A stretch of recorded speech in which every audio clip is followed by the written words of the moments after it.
Welcome to Something to Talk About from the Bainbridge Island Senior Community Center. Something to Talk About is sponsored by Fieldstone Memory Care Bainbridge Island. Fieldstone offers innovative and compassionate care and is now accepting residents. To schedule a tour of Fieldstone's beautifully appointed apartments on Rolling Bay today, call this number, 360-271-2530, 360-271-2530. Every decade following the census, the U.S. states redraw legislative and congressional districts. And that process is approaching its conclusion with a deadline of November 5th looming for us. To find out where we stand, what's still in play, and how we can still participate, we have with us today Susan Griggs, who is the Chair of Diversity, Equity, and Inclusion and co-chair of Speak Up Schools with part of the League of Women Voters at Kitsap County, and Maury Lewis, who is the president of the League of Women Voters at Kitsap County. Thank you very much for joining us today. Mm-hmm. So tell us a little bit about where we sort of are in the redistricting process, Maury. Well, right now, the 4 redistrict commission members have each submitted a draft map showing how the boundaries will change. And of course, this is because of the 10-year census. So those maps are available. Plus, many other organizations drew up their own version of the maps, and the League is one of those. And these organizations, League being one of them, sent their suggestion to the Redistricting Commission board members, and of course, strongly urge them to consider the suggestions made in their specific maps. Then it will, and so all of the people can look at these maps and they can provide input, comments, suggestions, issues, whatever, to the commissioners. And that's what we as the League, our core goal is to get citizens to engage. And this is a perfect opportunity for community members to write, phone, email, go to their redistricting commission so that their voice can be heard. Now, they did have some public comment. It's been open both online and some specific events, right? Yes, they had, I think it's both past tense now. There's the legislative redistricting for the legislative districts, and there's the congressional redistricting. So they had a Zoom meeting open to the webinar, open to the public for both of them. Both Susan and I participated in the legislative Zoom, and it started at 7, and I didn't get my turn to talk until after 10:30. And I know they had more than 300 people commenting from across the state with various issues.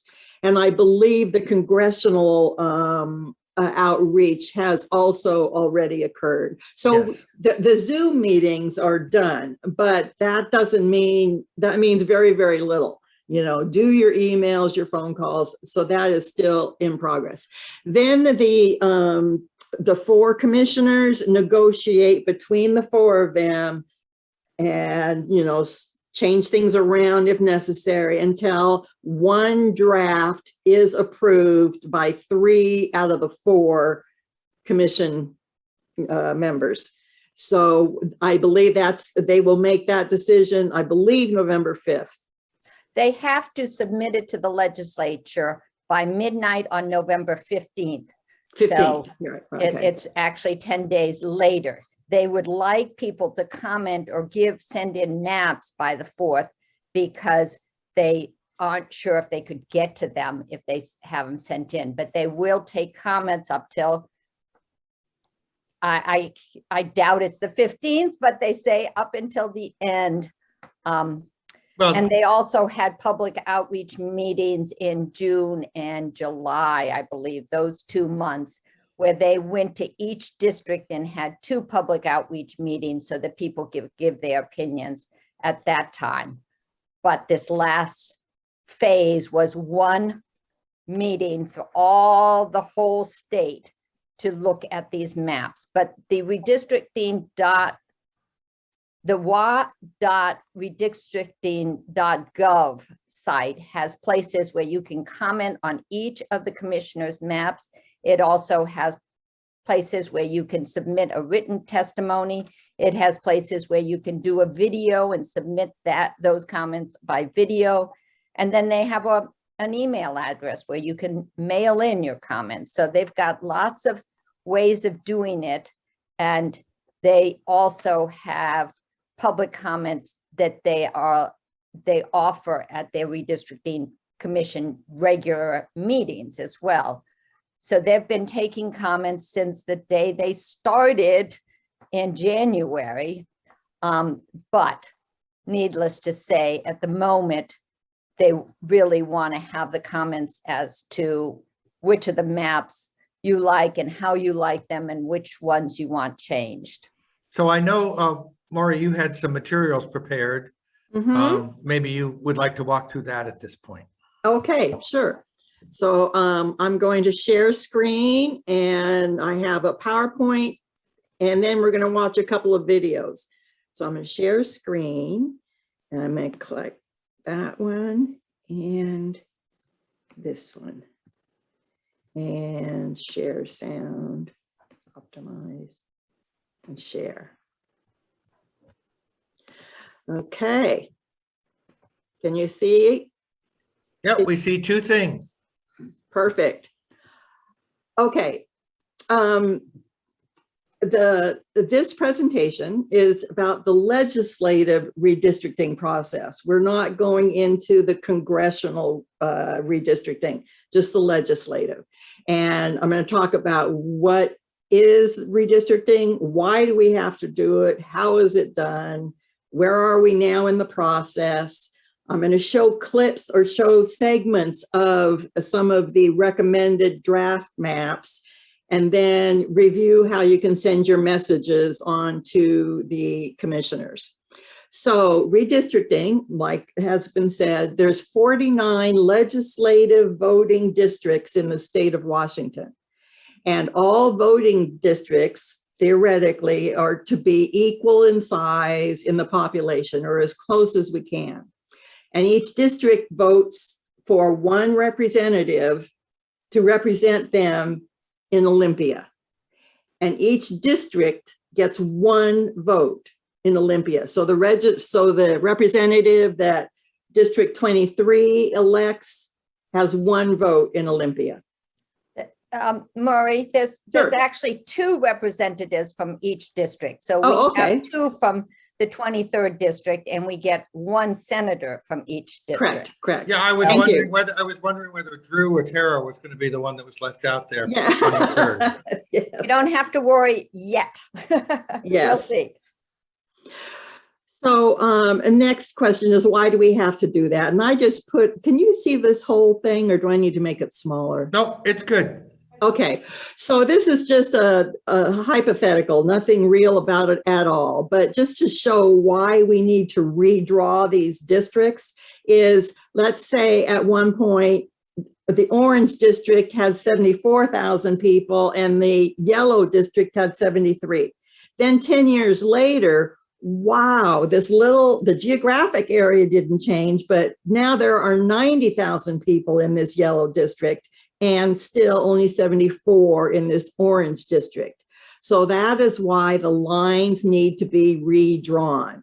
And here they are geographically redrawn. So the orange district is bigger, the yellow district is smaller, geographically speaking, but they have more a close number of residents. So that's why we have to do the redrawing every 10 years, just to reflect population growth or migrations, et cetera.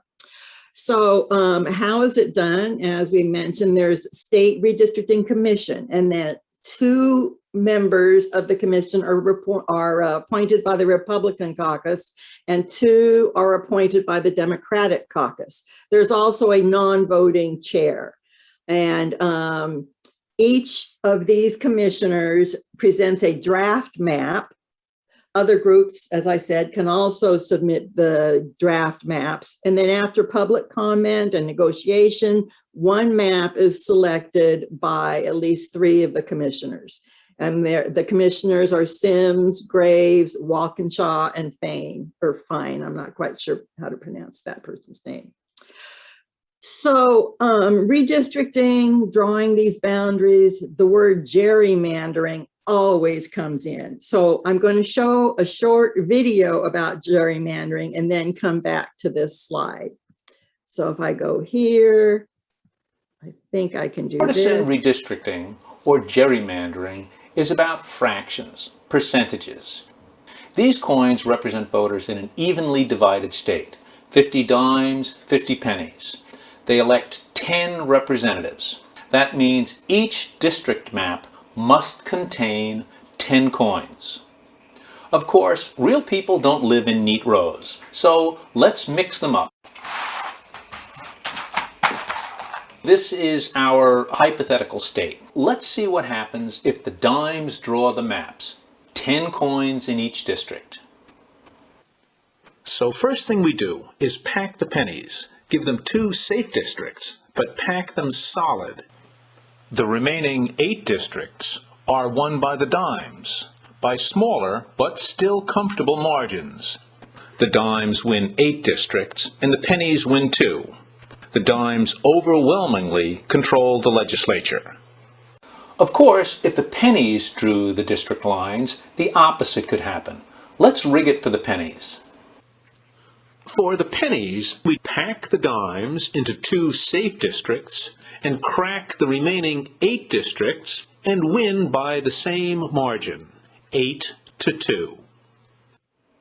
Well, now that we've destroyed democracy, let's consider how this would look if the maps were drawn based on compactness and keeping communities of interest together.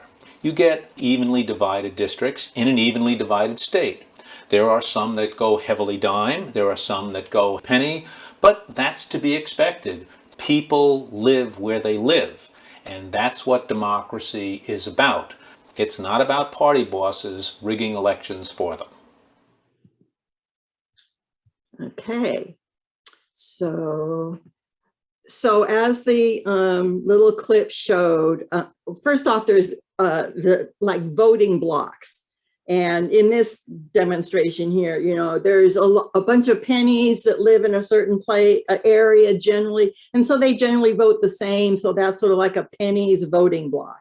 Or there could be the dimes voting block where they sort of live together and they usually vote the same way.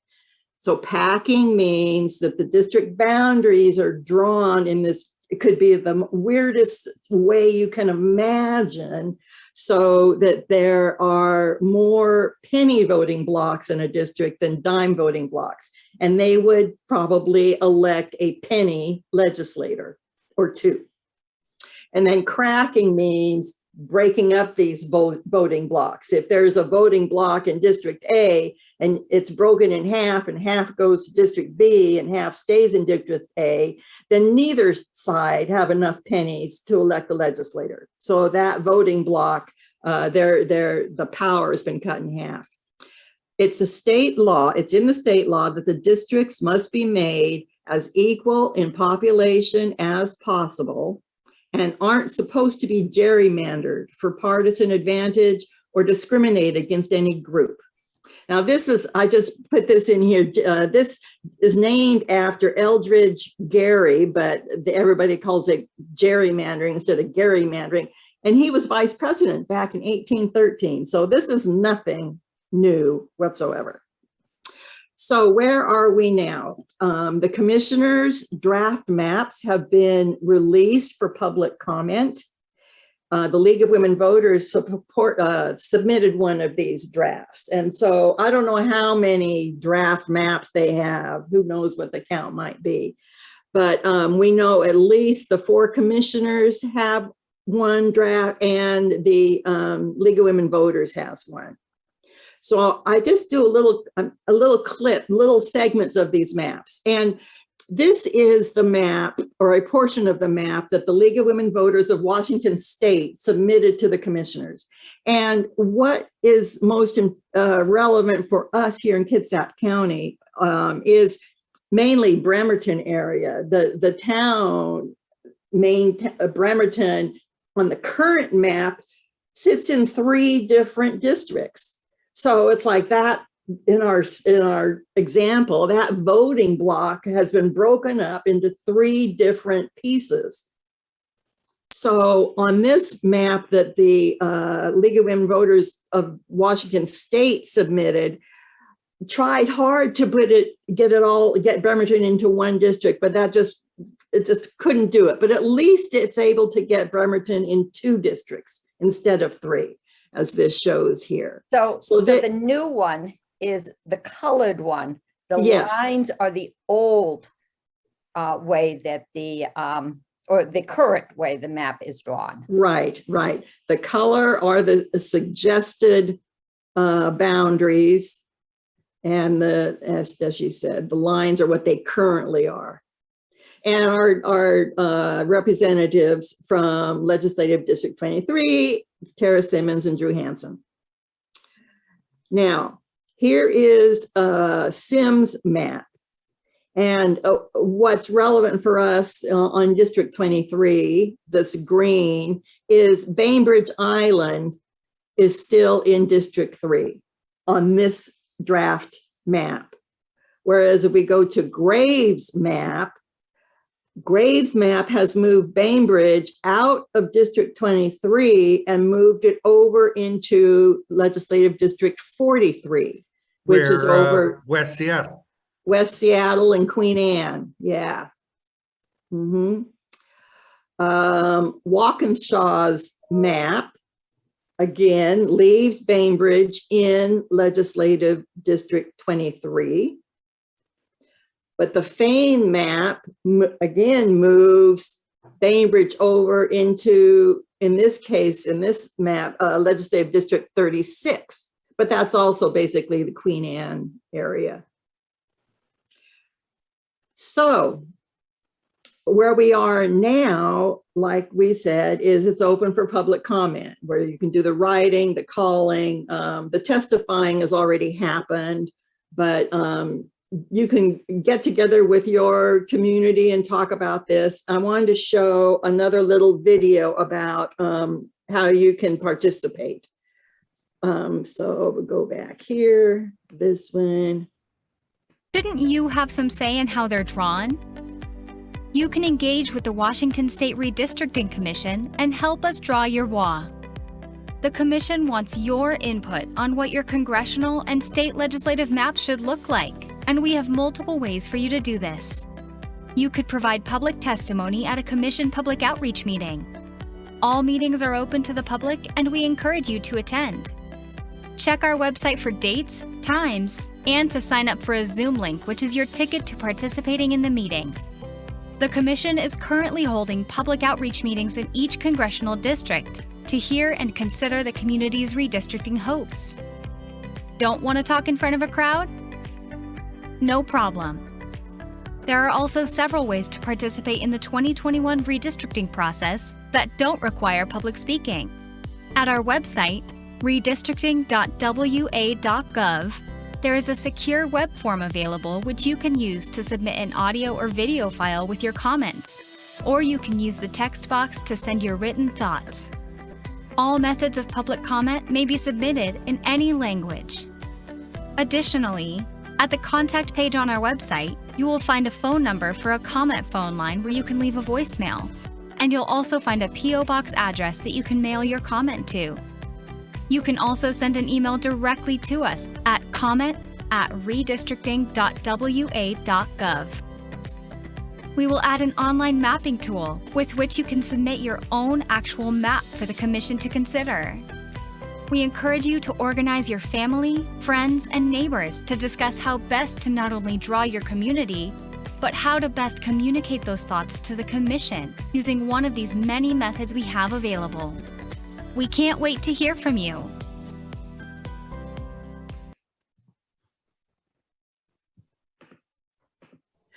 So one thing, obviously that clip was produced prior to or early in the process. So, you can't do the Zoom meeting anymore. And I guess you could still submit a draft map, have time to do that. But basically, there's lots of ways that you can get your message to the commissioners, as it showed: the email, a public comment message line, office line, even the deaf or hard of hearing can communicate. There's the relay service and the mailing address. So we at the League encourage you to review, review the maps, the ones that we showed here. Will make it easier. You can get to the maps at the redistricting website. Now, when you do that and you click on one of the maps, number one, you have to wait for it to render a little bit. That takes a little, a minute perhaps. Then you have to zoom in and zoom, because it's a whole state map. So you need to zoom in, zoom in, zoom in, zoom in to the area you want to go to. And then, as Susan said, the color scheme are the suggested boundaries. The lines are the actual boundaries as of today. So we encourage you to go look at the maps from each of the district commissioners, redistricting commissioners, and let them know how you feel about it. And so, like I said, this is we showed you what it is, why we're doing it, how they do it, where we are in the process, showed you some of the maps. And so they have to come together. At least one of the Democrats has to join with the Republicans, or vice versa, yes, to come up with an agreement on a specific map by, as Susan said, the 15th, when they submit it to, remind me again? I believe they submitted to the legislature, and then the legislature will meet in January to review it, and they have to decide by a date in February, and I don't remember what date that is. So it may go to the governor, and then it goes to the legislature. I don't remember that. Since the legislature can't look at it until they come back together in January. So the question I have in some degree is, it's going to be interesting to see if there is an agreement by the 15th between those four people, or at least three of the four. And it looks like at least the proposal that the League of Women Voters of Kitsap County, is that also the State League's recommendation as well? That map is the League of Women Voters of Washington State's map. The local Kitsap didn't produce a map. And it looked like the state effort is aimed at trying to get those contiguous areas together, like Bremerton being in 3. Maybe there are other places where there were cracked areas like that you're trying to rejoin. Is that true? That is very true. The League of Women Voters had speak up schools in order to train anybody who was interested in how to present a good testimony, written or oral. But in addition, the person who was in charge of writing the map for the League of Women Voters is the chair of the Washington Redistricting and Census Committee. And she was also in charge of the Speak Up schools. And she basically did training of 47 plus registrants so that people would know all about the redistricting process and have a good idea of how to testify. And then she had 40 listening sessions where she had basically ideas as to how to draw the maps. And she went to different areas of the state, and she also did it for the whole state and got the feedback. And she came up with, there are certain criteria that the Redistricting Commission has, one of which is to have contiguous and equal population, another keep communities of interest together, another have fair and effective representation, another create districts that are compact and convenient, another that's minimize splitting political boundaries, and then the last is encouraging electoral competition. And I actually gave them in the order that the league prioritized them. The commission has no mandate as to how to prioritize. And so as you see, in 2011, they split up Bremerton into 3 districts. They split up the Yakima Nation. They split up the Colville Nation. They did a whole bunch of splitting of towns and cities. But their priority was something different. So that wasn't as high. For the league, the first thing was making sure they were contiguous and equal population. There's got to be just a small percentage of change. And I don't remember what tiny percentage. At the county level, that percentage is much less. So the county auditors have much more of a little variation in terms of population. But the first priority was that contiguous and equal. And the second was keeping communities of interest together. So she went out and had a lot of interaction with the tribal members in Yakima and the Latinx members in Yakima in order to try to have those 2 populations have them kept together as much as they wanted it kept together. And she also talked to the Colville tribe, who decided they liked being in 2 legislative districts. The Chehalis tribe also said they liked being in 2 legislative districts. But there are lots of towns and cities who came together and gave their input. And so basically, after having the compact or the contiguous and equal populations, the priority was keeping those communities of interest together and trying to have building as many majority BIPOC districts where possible, which is that if I have heard from the people in Bremerton that they didn't feel like they had a voice because they were divided into 3 districts. And if you look at the whole of like the 23rd district, they were primarily not allowing people in Bremerton who has much more of a mixed population of different racial identities. It also has a lower economic level. It didn't give them as much voice. And so one of the things is to look at those communities of the the Afro-Americans and the Latinx communities and all those, and try to see if we can give that fair and effective representation so they have a voice. And so that was very important for her, to have that fair and effective representation. So yes, there were lots of different places where they were splitting up. If we notice, well, one of the reasons why this presentation isn't mentioning the congressional districts is that basically all 4 commissioners are keeping Kitsap County in the same congressional district it is now.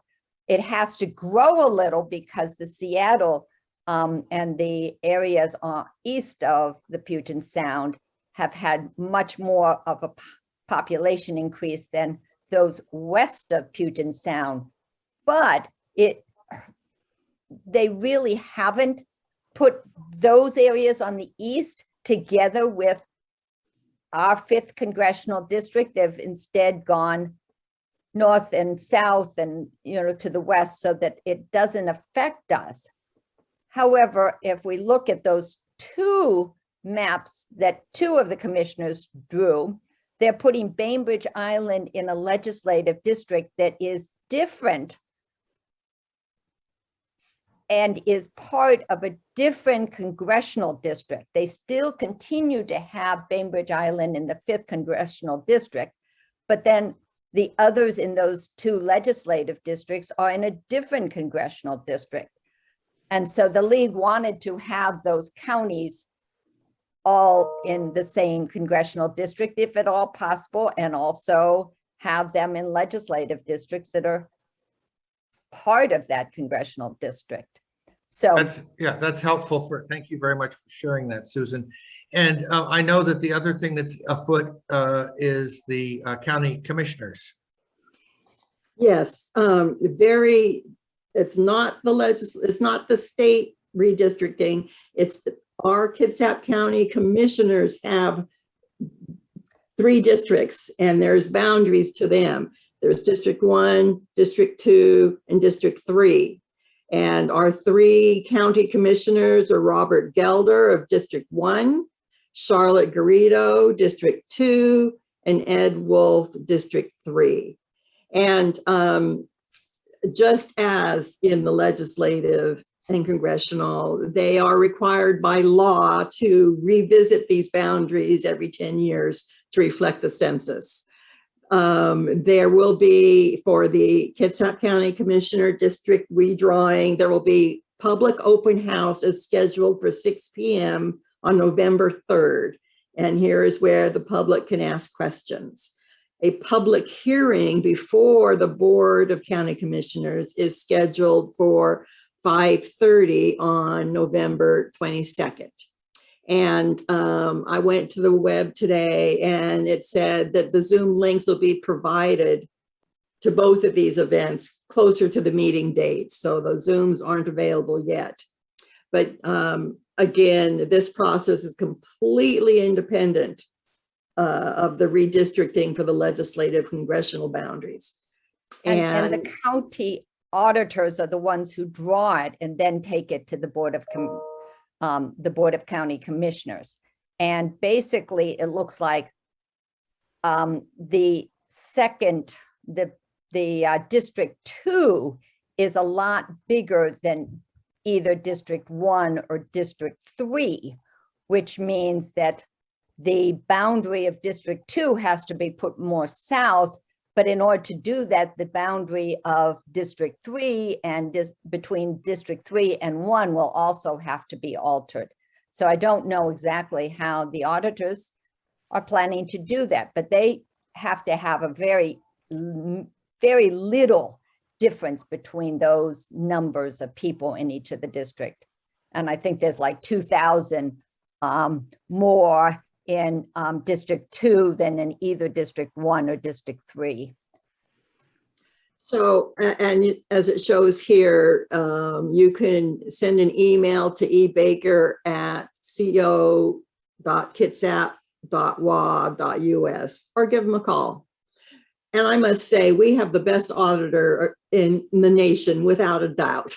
I mean, he has been so helpful to us and so willing to give presentation after presentation after presentation, sometimes saying the same thing at each presentation with a smile. He's a great guy. This is Paul Andrews. So that's it for our talk. Yeah, if anybody has a question, Sure. feel free to open up your microphone and ask it.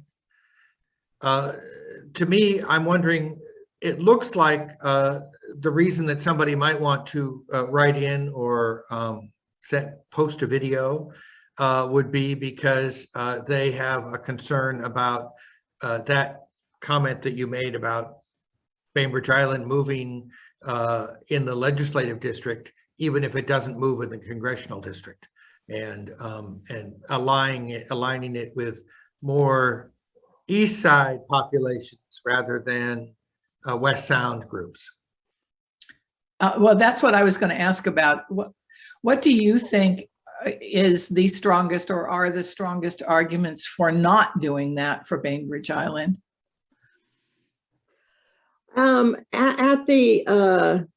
At the Zoom meeting that went on for hours and hours and hours, there were lots of representatives, people of Bainbridge Island testifying. And their number one was, I mean, they're part of Kitsap County, We are so involved, intertwined with Paulsbo and Kingston and Silverdale. And one of the greatest comments I heard was a public health issue, in that if there's an emergency on our island, even as there have been, it's Kitsap County that it comes to our aid, that's responsible for us. It's not, you know, King County. And I'm trying to think of other reasons to keep it. Is they have nothing in common. They won't share any common issues with the residents of West Seattle and Queen Anne. And people were very concerned if they wanted to meet with their legislator, they'd have to take a ferry to meet with the legislator. And if there were legislative open houses or you know, big meetings, those would be on the other side of the sound. There was also comments that we pay taxes, or Yes. you know, Bainbridge Island pays taxes to Kitsap County. Yeah. I know all of the police departments try to have their policies. I mean, the police departments in Kitsap County try to have their policies and their trainings coordinated with the other police departments in the area. If you need, well, the transportation is so much impacted. You know, we want to advocate so that 305 is, you know, a road that is easy to take. And so you don't want to have to do it for Bainbridge legislators and then going further west to those that are the legislators for Legislative District 23. Yeah. Well, Yeah, and look at the present situation with the ferries. I mean, unless we want to row across or go all the way around. I mean, to me, it is, I can't even see a reason to change. Annie, you have a comment? Yeah, I would add also that we are under the auspices of Kitsap Emergency Management. Right. And in the event of a natural disaster, earthquake, most likely the biggest one, you know, we need to be a part of anything that is legislated around that. Indeed. Yeah. Well, I really urge those that, you know, the two of you that have spoken up here, you need to, if you have an issue with any of these maps, you need to send your message. You have to do it. I do think they're trying to listen to the people. And so if they get more comments from Bainbridge that says, don't do that, I think that's a strong motivation for them not to go that route. But I don't know. I don't know these men. thank you. I think that's a very good suggestion. And thank you for spending the time to walk us through this. It's really helpful to get a better, clearer sense, because the information is a little overwhelming at first blush. I'll say that. Yeah. Yes.